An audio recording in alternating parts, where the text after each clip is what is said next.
우리 다 같이 사도신경으로 우리의 신앙을 고백하겠습니다. 나는 전능하신 아버지 하나님 천지의 창조주를 믿습니다. 나는 그의 유일하신 아들 우리 주 예수 그리스도를 믿습니다.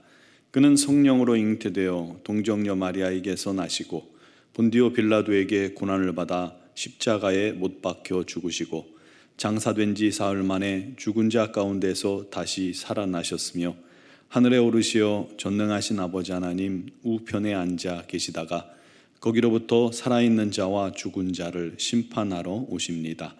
나는 성령을 믿으며 거룩한 공교회와 성도의 교제와 죄를 용서받는 것과 몸의 부활과 영생을 믿습니다.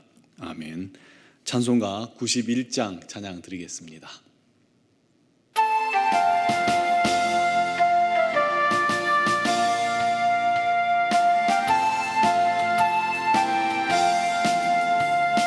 슬픈 마음 있는 사람 예수 이름 믿으며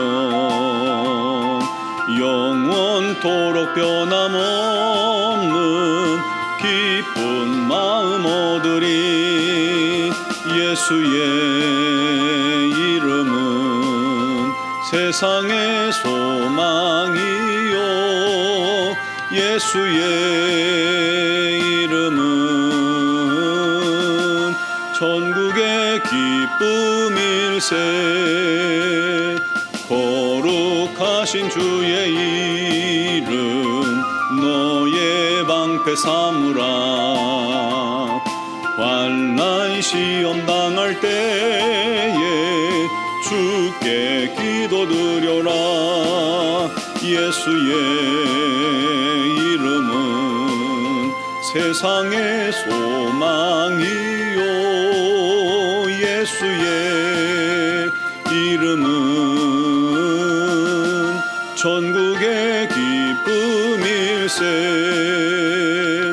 존귀하신 주의 이름 우리 기쁨 되도다. 주의 품에 안길 때에 기뻐 찬송 부르리. 예수의 이름은 세상의 소망이요 예수의 이름은 천국의 기쁨일세. 우리 갈 길 다 간 후에 보좌 앞에 나가 왕의 왕께 경배하며 멸류관을 드리리. 예수의 이름은 세상의 소망이요 예수의 이름은 천국의 기쁨일세. 아멘. 오늘 주신 하나님 말씀은 시편 52편 1절에서 9절 말씀입니다. 시편 52편 1절에서 9절까지 말씀을 보겠습니다. 포악한 자여 내가 어찌하여 악한 계획을 스스로 자랑하는가. 하나님의 인자하심은 항상 있도다. 내 혀가 심한 악을 꾀하여 날카로운 삭도같이 간사를 행하는도다. 내가 선보다 악을 사랑하며 의를 말함보다 거짓을 사랑하는도다. 간사한 혀여 너는 남을 해치는 모든 말을 좋아하는도다. 그런즉 하나님이 영원히 너를 멸하시며 너를 붙잡아 내 장막에서 뽑아내며 살아있는 땅에서 내 뿌리를 빼시리로다. 의인이 보고 두려워하며 또 그를 비웃어 말하기를 이 사람은 하나님을 자기 힘으로 삼지 아니하고 오직 자기 재물의 풍부함을 의지하며 자기의 악으로 스스로 든든하게 하던 자라 하리로다. 그러나 나는 하나님의 집에 있는 푸른 감람나무 같으며 하나님의 인자하심을 영원히 의지하리로다. 주께서 이를 행하셨으므로 내가 영원히 주께 감사하고 주의 이름이 선하심으로 주의 성도 앞에서 내가 주의 이름을 사모하리이다. 아멘. 오늘 시편 52편은 사무엘상 21장, 22장을 배경으로 합니다. 다윗이 블레셋과의 전쟁에서 연전연승을 거듭하죠. 그러자 인기가 하늘을 찌릅니다. 시기심에 눈이 먼 왕 사울은 그 다윗을 죽일 결심을 합니다. 사위임에도 불구하고요. 그 사울의 마음을 확인하게 된 다윗은 기나긴 도망자 생활을 시작하게 되죠. 다윗이 도피 중에 놉 땅의 제사장 아히멜렉에게 도움을 받습니다. 아히멜렉이 지치고 굶주린 다윗을 받아들이고 그에게 진설병으로 바쳤던 떡을 주기도 하고, 그가 칼을 찾자 골리앗의 칼을 주었습니다. 그 후 다윗은 사울 왕의 계속된 추격으로 말미암아 가드 왕 아기스에게로 도피했었죠. 그런데 아기스의 신하들이 이 다윗을 대하는 분위기가 좋지 않자 미친 척 침을 흘리고 그런 미친 척을 해서 목숨을 구하기도 했습니다. 다윗이 다시금 아둘람 굴로 돌아오자 추종자 400명이 그의 앞에 나옵니다. 혼자 도망 다니기도 힘든데 400명을 어떻게 건사하고 숨어 다닌단 말입니까? 그래서 결국 모압 왕에게 의지하기도 했죠. 그런 와중에 사울이 다윗의 소식을 듣고는 기브하 지역에 이르렀을 때 에돔 사람 도액이 사울에게 달려가서 이 제사장 아비멜렉이 도망하던 다윗에게 떡도 주고 골리앗의 칼도 주는 것을 자기 눈으로 똑똑히 보았다 하고 고발을 합니다. 아마 돈을 목적으로 했던 것 같아요. 사울이 분노해서 제사장들을 다 죽이라고 명합니다. 그런데 호위병들은 차마 하나님의 제사장을 죽일 수가 없었던 것이죠. 말을 안 들으니까 이번에는 도액에게 네가 제사장들을 다 죽여라 하고 명령을 합니다. 그러자 도액이 칼을 들어 제사장 85명을 죽였고, 제사장의 성읍인 놉 땅의 남녀 아이들과 젖먹이들, 심지어 짐승들마저 다 죽여버렸습니다. 너무나도 잔인하죠. 그런 살육의 와중에 아히멜렉의 아들 아비아달이 도망을 쳐서 다윗에게 달려가 그 있었던 일들을 다 알려줍니다. 그 소식을 들은 다윗은 그것이 다 자기 탓이라며 애통해했고, 고통스러운 마음을 가지고 지었던 시가 바로 오늘 시편 52편 말씀입니다. 도액을 향해서 다윗이 선포합니다. 포악한 자여, 너는 왜 악한 일을 자랑하는가?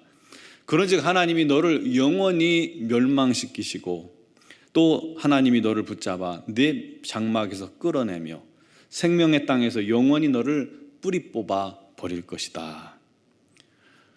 도액은 강포한 자입니다. 포악한 자입니다. 자기 가진 힘을 남용하고 사람들을 괴롭히는 자를 포악자, 강포한 자라고 말합니다. 또 그는 악을 꾀하는 삭도 같은 혀를 가진 자입니다. 남을 찌르고 남을 해치는 그런 혀를 가지고 있죠. 또 간사한 자입니다. 왕에게 쪼로 달려가서 고변하는 간사함을 가지고 있습니다. 선보다 악을, 그리고 또 거짓을 더 사랑했던 자이죠. 또 재물을 의지하고 악으로 자기를 든든히 세웠던 그런 악한 자의 전형적인 모습을 가지고 있습니다.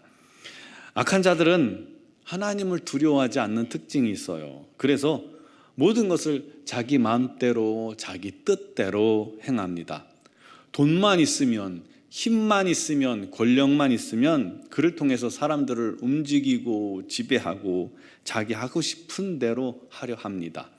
또 돈을 위해서라면, 또 힘과 권력을 위해서라면 수단, 방법 가리지 않습니다. 의로운 행위 그런 거 따지지 않습니다.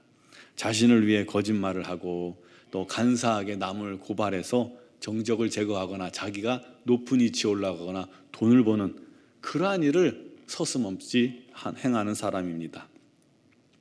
악인들은 이와 같이 불의함으로 진리를 싫어할 수밖에 없죠. 자기 유익을 위해서, 특히 돈을 위해서라면 정의, 그런 거는 헌신짝 버리듯 다 내던져 버립니다. 온갖 거짓과 불의에 거리낌이 없는 사람들입니다. 문제는 도액과 같은 사람들이 오늘날 너무 많다는 거예요. 그러나 그런 악한 자, 즉 하나님을 의지하지 않고 자기를 의지하고 돈을 의지하고 악행으로 자기를 과시하고 자기만의 성을 쌓는 사람들, 그런 사람들을 우리 하나님께서는 반드시 멸하신다는 것입니다. 그의 장막과 그의 가정이 무너지고 망하게 될 것입니다. 반면 의인은 어떨까요? 오늘 말씀해 보니까 그러나 나는 하나님의 집에 있는 푸른 감람나무 같으며 하나님의 인자하심을 영원히 의지하리로다. 주께서 이를 행하셨으므로 내가 영원히 주께 감사하고 주의 이름이 선하심으로 성도 앞에서 주의 이름을 사모하리이다.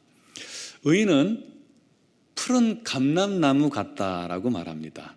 뿌리가 땅속 깊이 내려 결국 하나님께로 닿아있기 때문에 아무리 환난의 바람이 거세도 또 아무리 고난의 가뭄이 깊어도 메마르지 않는다는 겁니다. 다윗은 악한 자들이 자신을 죽이려고 달려들고 간사하녀로 고발해서 자기 주변 사람들을 고통스럽게 하고 죽일지라도 하나님께서 의인들을 반드시 지키시고 인도하시고 세우시고 악인들은 멸하실 것이라는 그런 확신을 가지고 지금 그 어려움들을 이겨내고 있었던 겁니다. 사랑하는 성도 여러분, 혹시 우리 입술이 남을 정죄하는 일에 빠르지 않습니까? 우리 하나님의 자녀입니다. 그럼에도 불구하고 남의 죄를 고발하는데 우리가 빠르지 않습니까? 하나님보다 혹시 돈을 더 사랑하고 있지 않습니까? 죄를 더 의지하고 사랑하지 않습니까? 우리 안에 혹시 도액과 같은 그런 모습이 있지는 않습니까?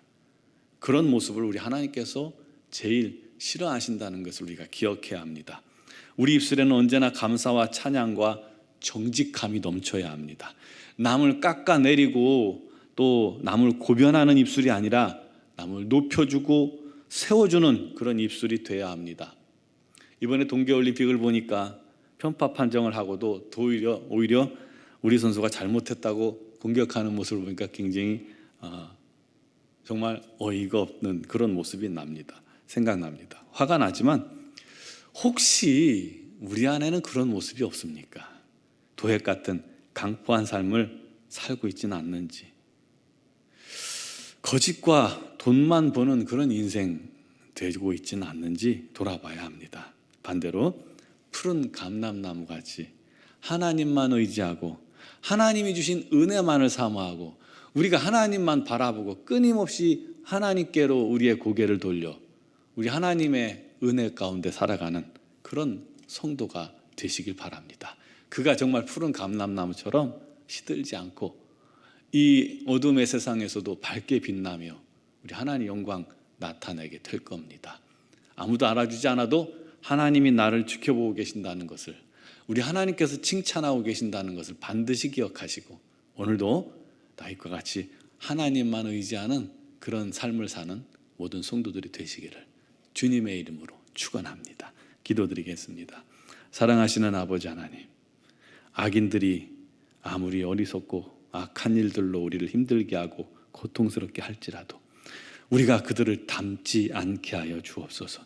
그들의 강포함과 거짓된 혀와 어리석은 마음들을, 우리 하나님을 외면하는 것들을 우리가 결단코 단 하나라도 담지 않게 해주시고 오히려 우리 눈을 들어 하나님만 바라보게 하시고 하나님만 의지하게 하시고 오히려 이런 어두운 시대에서 더욱더 정결하게, 더욱더 거룩하게, 우리의 입술이 날마다 정직하게 우리가 더욱더 남을 세우며 살려주는 그러한 입술이 되게 하여 주시고 우리 하나님을 찬양하며 경배하는 믿음의 자녀들이 되게 하여 주옵소서. 오늘 하루의 삶 속에서도 우리의 입술을 주의 영광을 위해 또 이웃을 위해 사용하게 하여 주시옵소서.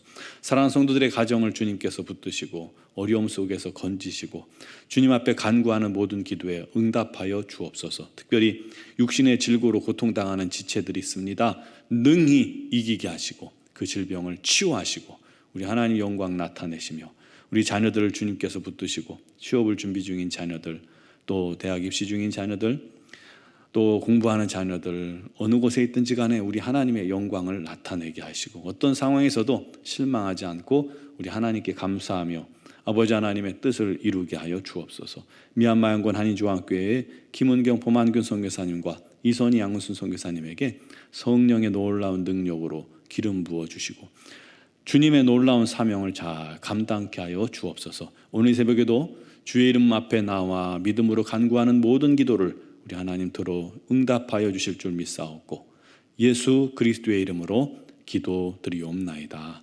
아멘.